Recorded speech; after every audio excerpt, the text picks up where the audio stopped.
8월 9일 화요일입니다. 오늘 아침 신문은 어떤 소식을 다뤘는지 짚어보겠습니다. 이현웅 아나운서가 주요 내용 정리해왔습니다. 어서 오세요. 안녕하십니까. 첫 번째 기사입니다. 학제 개편 등을 좀 무리하게 추진했다는 비판을 받던 박순애 교육부 장관이 결국 사퇴했습니다.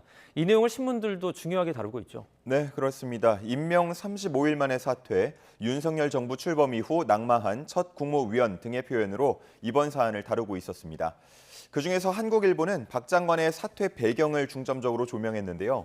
학제 개편안은 이전 정부들에서도 다뤘다가 번번이 난관에 부딪혔던 정책인데 이러한 정책의 역사적 맥락을 무시하고 추진을 한 게 패착이 됐다고 봤습니다. 네. 이런 우려는 교육부 내부적으로 이미 장관에게 전달된 바 있다고 했는데요.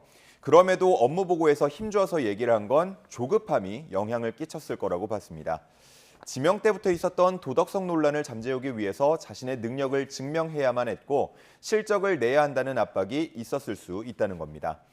또 스타 장관을 요구한 윤석열 대통령의 발언이 영향을 끼쳤을 거란 분석도 있었습니다.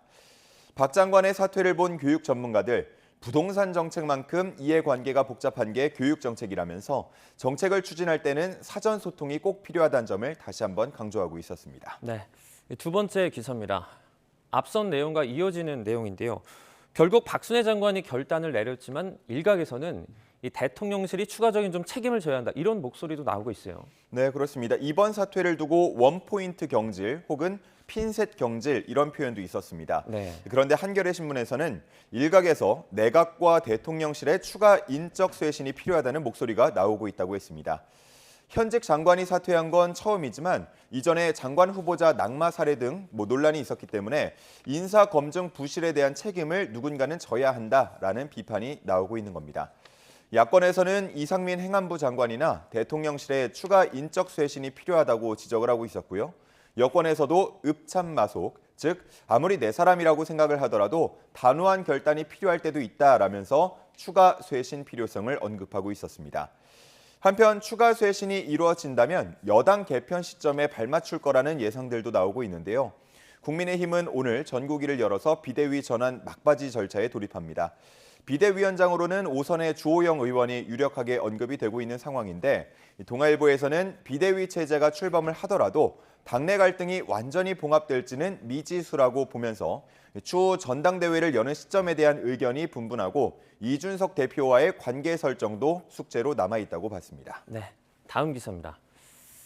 정말 고물가 소식은 매일매일 전하고 있는 것 같습니다. 이런 가운데 최근 더위 때문인지 이 전력, 그러니까 전기요금이 또 꿈틀대고 있다고요. 네, 그렇습니다. 경향신문, 최근 전력 도매 가격이 오르면서 4분기 전기요금 추가 인상 가능성이 거론되고 있다고 기사를 썼습니다. 네. 이 전력 도매 가격이 상승하는 배경으로는 폭염으로 인한 전력 사용 증가, 그리고 LNG 가격 상승을 꼽고 있었습니다.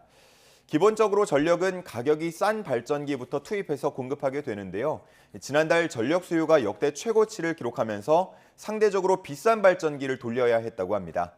여기에 LNG 가격 상승까지 부담이 되고 있는데 5월과 6월 조금 떨어지는가 싶더니 7월에 17.2%, 8월에 39.6% 오르면서 부담을 가중시키고 있다고 합니다. 결국 한전은 또다시 적자 부담을 걱정해야 하는 상황이 됐는데요. 딱히 다른 대안이 없기 때문에 4분기 전기요금이 인상될 가능성이 커지고 있다고 신문에서는 전망하고 있었습니다. 이와 관련해서 이창양 산업부 장관, 물가 수준을 지켜본 다음 여러 가지 상황을 고려해서 검토하겠다고 밝혔습니다. 네. 다음 기사 보겠습니다. 이제 동네 약국에서 인슐린을 구하기 힘들다 이런 내용의 기사인데 이 인슐린은 이제 당뇨 환자에게 필수품이지 않습니까? 네. 무슨 상황입니까? 그렇습니다. 이 신문에 나온 한 당뇨 환자의 사례를 보면요. 매일 한 10차례에서 20차례까지 인슐린 주사를 맞아왔는데 이전에는 보통 처방전을 통해서 약국에서 구매해 왔다고 합니다. 네. 그런데 최근 인슐린을 구하기가 부쩍 어려워졌다고 호소하고 있었습니다. 환우회에서 성명을 낼 정도인데요. 그 배경에는 관련법 개정이 있었습니다. 정부는 작년 생물학적 제재를 운송할 때 자동 온도 기록 장치가 설치된 수송 용기나 차량을 쓰도록 하고 또 관련 기록을 2년 동안 보관하도록 했습니다. 기억하시는 분들 계실지 모르겠는데 2020년 독감 백신이 상온에 노출되면서 예방접종이 중단되는 일이 있었습니다. 같은 문제를 반복하지 않겠다면서 만든 조치인데요. 6개월간 계도 기간을 거쳐서 지난달부터 시행도 했습니다. 여기에 인슐린 제재도 해당이 되는 겁니다. 유통업계 입장에서는 법 개정으로 인해서 비용이나 인력이 추가로 필요해졌기 때문에 이전처럼 수시로 배송하는 게 어려워졌다고 호소하고 있었습니다. 네. 또 환우회는 기존 배송 시스템에서도 인슐린이 변질되는 등의 문제가 크게 보고된 적이 없다면서 법을 재검토해달라고 요구하고 있는데요. 일단 정부는 안전한 관리를 위해서 법 강화가 필요하다는 입장이고요. 해외에서도 같은 방법으로 인슐린을 관리한다면서 다만 환자가 인슐린을 구하는 데 불편함이 없도록 조치를 검토해 보겠다고 밝혔습니다. 네, 다음 기사입니다. 어느덧 수능이 100일 앞으로 다가왔습니다. 그런데 이번에 볼 기사는 수능 얘기가 아니라 한국사 시험 관련 얘기인데 이 수능 못지않게 한국사 시험 응시생들이 많다고요. 네, 그렇습니다. 조선일보에 실린 기사인데요. 작년에 한국사 시험을 본 응시자가 한 51만 8천여 명 정도 됐다고 합니다. 네. 수능 응시생이 51만 명 정도이기 때문에 조금이긴 하지만 오히려 한국사 시험을 더 많이 본 결과가 나타났습니다. 네. 연간 4회로 치르던 한국사 시험, 이렇게 점점 응시자가 많아지니까 회차도 늘렸고요. 작년에는 6차례 진행을 했습니다. 이렇게 한국사 시험의 인기가 높아지는 건 활용처가 다양하기 때문이라고 하는데 외교관이나 교원, 경찰까지 공무원 시험을 보기 위해서 필요하기도 하고요. 공기업에서도 가산점을 주는 경우가 많습니다. 또 네. 일부 사기업에서도 이런 가산점을 주고 있었습니다.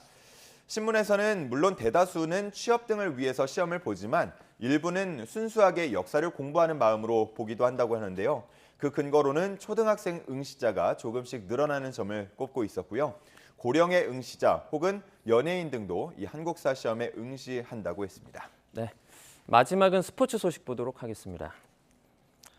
네, 어제 들려온 깜짝 소식입니다. 2002년생의 김주영 선수가 이 PGA 첫 번째 우승자의 이름을 올렸죠. 네, 그렇습니다. 김주영 선수 생애 첫 번째 PGA 투어 우승을 했는데 한국 선수로는 최연소 기록이고요. 네. 역대 PGA 투어 우승자로 쳐도 두 번째로 어린 나이였습니다. 이 나이로도 주목을 받았지만 우승 과정 자체도 드라마틱했는데요. 1라운드 첫 번째 홀에서 샷 미스가 나오면서 쿼드러플 보기를 기록했습니다. 네. 하지만 조금씩 집중력을 발휘하면서 끝내 우승까지 하게 된 건데요. 이렇게 첫 홀에서 쿼드러플 보기를 기록하고 우승까지 한 건 PGA 투어에서 기록을 시작한 이래 처음이라고 합니다. 이 김주영 선수 대회를 시작하면서는 우승에 대한 생각을 전혀 하지 못했다라고 밝혔는데요. 이번에 그동안의 노력을 증명해낸 만큼 앞으로 나설 경기들도 기대가 됩니다. 김주영 선수는 경기 시작 3시간 반부터 스트레칭을 하는 등의 준비하는 습관이 있다고 하는데 네. 경기를 마친 뒤에 인터뷰에서는 골프에 자신은 특별한 재능을 갖고 있다고 생각하지 않는다면서 반복하는 훈련을 통해서 몸에 배면 놀라운 힘을 발휘하는 것 같다, 이런 소감을 밝히기도 했습니다. 네, 알겠습니다. 오늘 여기까지 듣겠습니다. 고맙습니다. 감사합니다.